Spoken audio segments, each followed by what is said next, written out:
Okay folks, not quite sure how we're going to go about this, but Craig wants me to do a tutorial on Vestapol. I suppose I should I'll link it up here somewhere, you'll find it, just to an earlier version where I played the song for the fun of it, and he wants me to take it apart a bit and tell you how to do it, I guess.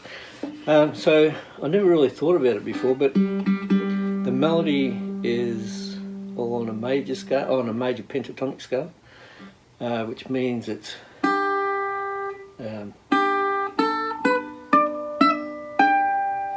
so it's G in this case, up a tone, up another tone, up a minor third, up a tone, up a minor third. So what's that?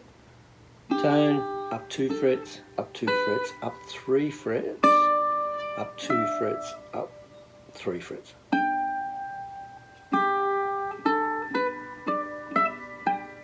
What is that?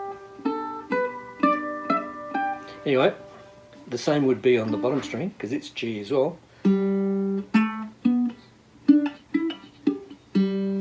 Because I've got it tuned to G on the low string, B, D, G again. So I've got a G major chord. That means that wherever I put my finger, I get a major chord. So 2 frets up from G, for example, would be A. C on the 5th fret, which would be the 4 chord from the key of G. And then D would be on the 7th fret. So you could be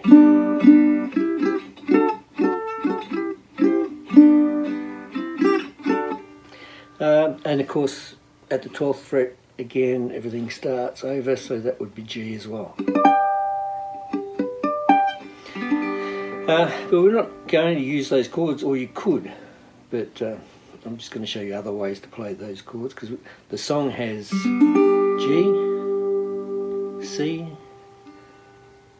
so it's a C note there on the 1st fret, E on the 2nd fret there, and there's your G, so that makes a C chord, G chord, and with the C as the 7th we can play the 2 G's, move them up to A, and we're going to call that a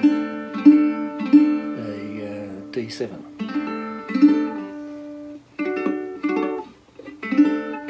Yeah. For me, the main part, or the first melody part, if you like, is this. Now that note's not in the major scale, but we bend it. So that would be the note here. That's nice, isn't it? Now, that takes a little bit of work to push that up, but it doesn't have to be in pitch to sound good, because you've got the minor third and the major third, so that it's sort of, if we were playing a blues scale, that would be the note. If we're playing the major scale, or the major pentatonic.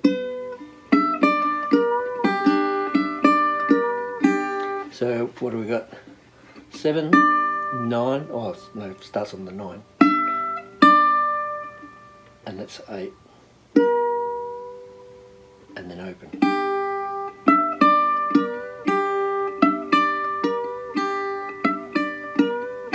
And finishes with the 7 on the 1st string and the 8, and then you play them together and you resolve all that note. So you bend that, and I'm only bending this finger. I'm keeping this finger, or this note stays the same, and that's what gives it such a nice sound. If you bend them both, it sounds like this. It's just not as nice. So that bit goes.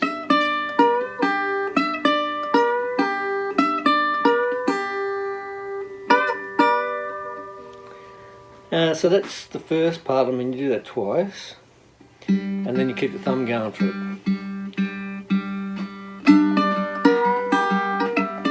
As best you can.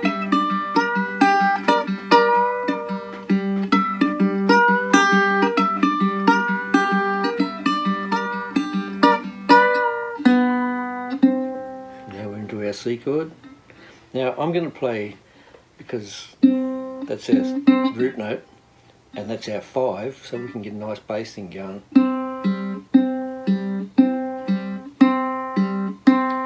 And then really, the rest of the notes that my fingers might hit, I'm just really playing them randomly.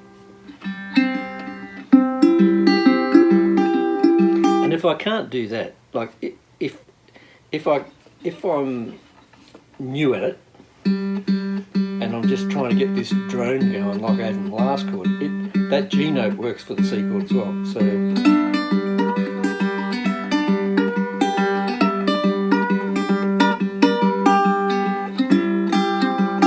C, G. Now that's notes out of the pentatonic scale, so G, A, B, back open to G again, and then C again, G,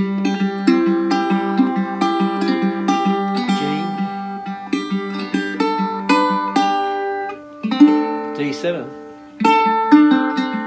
Now the root note's way up here, so it doesn't make much of a bass. Doesn't make much sense to play that as our bass note. So I'm just going to play this one. G again. Now, second verse starts on the 2nd fret. It's in the same scale. So what have we got?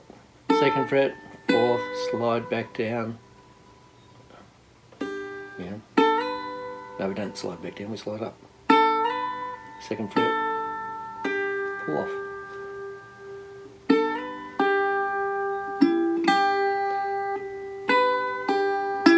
So the first part, it's all on the 1st string. 4th fret, pull off. Next string, 2nd fret, and then open on our 1st string again.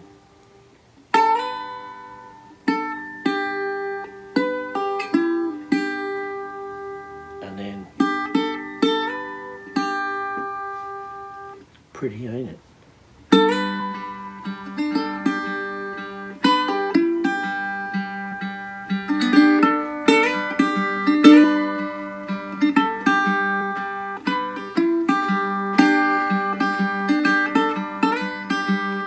And the rest of it is the same. So it's only the 3 or 4 bars at the start. Must be 4. 2, 3,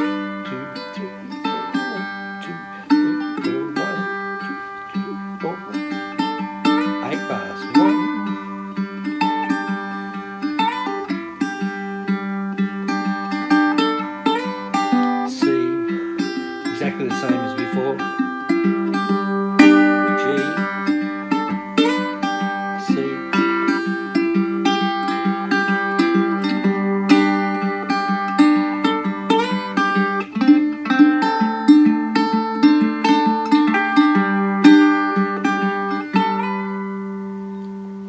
the version that I played in the video that I'll link to, it has something else that I must have invented on the day, because I don't normally play it, and I would have to listen to it. Sorry, you can work that out, because it's all, I had a bit of a go at it before and I've forgotten it now, but it's all in the same, those notes that are all part of the major scale. What else can I tell you? Oh yeah, so I would encourage you to play the melody, learn the melody without the thumb. The thumb itself can just haunt you in your sleep if you like it. That's the sort of thing that it's just going to come from repetition. part of it. And all the other notes that I didn't tell you are just mistakes that I let happen, if you like. It's a good way of thinking about it. And just those other fingers just do stuff. And the way I like to learn this kind of thing is I'll learn the melody and the bits that I want to play, and then as soon as I can barely hang on to those parts, I'll just throw rhythm at it or throw a groove at it, and the groove teaches you a lot of stuff. And then I know that if I just play it over and over and over, that these fingers will automatically find the notes that I like, and just start to become something that gets played all the time. Although I really, especially in this sort of stuff, I really like to leave it open, a little bit loose, so that you'll accidentally hit notes that might delight you when you're playing it yourself, and you get a smile. Or you might hit a note that you never thought of. It'll be a mistake, and that'll delight you as well, and you'll add that to the song next time you play, if you can find it.